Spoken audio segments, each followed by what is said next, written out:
साक्षी, मुलींनो, आपण एकत्र घालवलेले ते क्षण, प्राचीचे खोडकर जोक्स आणि अभ्यासातली मदत, समीक्षाची सतत बडबड करणं, आरतीची शांत साथ, साक्षीचं सतत हसणं, एकाच ताटामध्ये जेवण करणं, टिफिन शेअर करणं, गप्पा मारणं, हे सगळं आता फक्त आठवणीतच उरेल.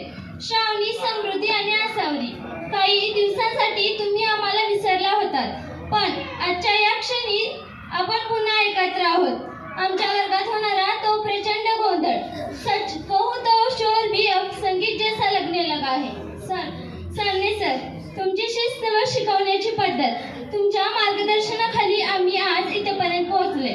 पवार सर, कधी कधी मला एखाद्या शब्दाचा उच्चार नीट बोलता येत नव्हता, तेव्हा मला खूप भीती वाटायची. तुम्ही माझी भीती कमी केली व मी आता त्यामुळेच एखाद्या शब्दाचा उच्चार स्पष्टपणे उच्चारू शकते.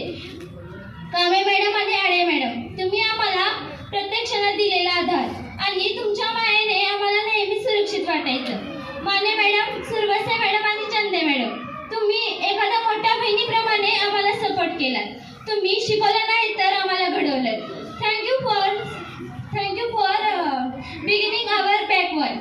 शाळेतील स्वामी मामा रोज शाळेची घंटा वाजवतात, त्यामुळेच आम्हाला कळते की शाळा भरली आहे का नाही. आणि रोज गरम भात बनवून खायला घालणाऱ्या सोन्ने मावशी, तुमच्या हाताच्या भाताची चव आम्ही कधीच विसरणार नाही. माझ्या छोट्या भाऊ आणि बहिणींनो, आज नवीच्या मुला-मुलींनी जे नियोजन केले ते खूपच छान आहे. ते पाहून माझं मन आज भरून आले.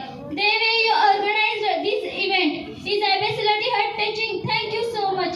माझ्या 8वी, 7वी, 6वी आणि 5वीच्या भावंडांनो आणि बहिणींनो, ही शाळा आता तुम्हाला सांभाळायची आहे. आम्ही जेव्हा आज शिक्षक होऊन तुमच्या वर्गावर आलो, तो अनुभव आमच्यासाठी आयुष्यभराची शिदोरी असेल. पण आज मला जाणीव झाली आहे की शिक्षक होणं किती कठीण असतं आणि जबाबदारी असते. आज समज आया की एक बच्चे को गढ़ने में कितनी मेहनत लगती है. मी केलेल्या चुकाबद्दल सर्व शिक्षकांना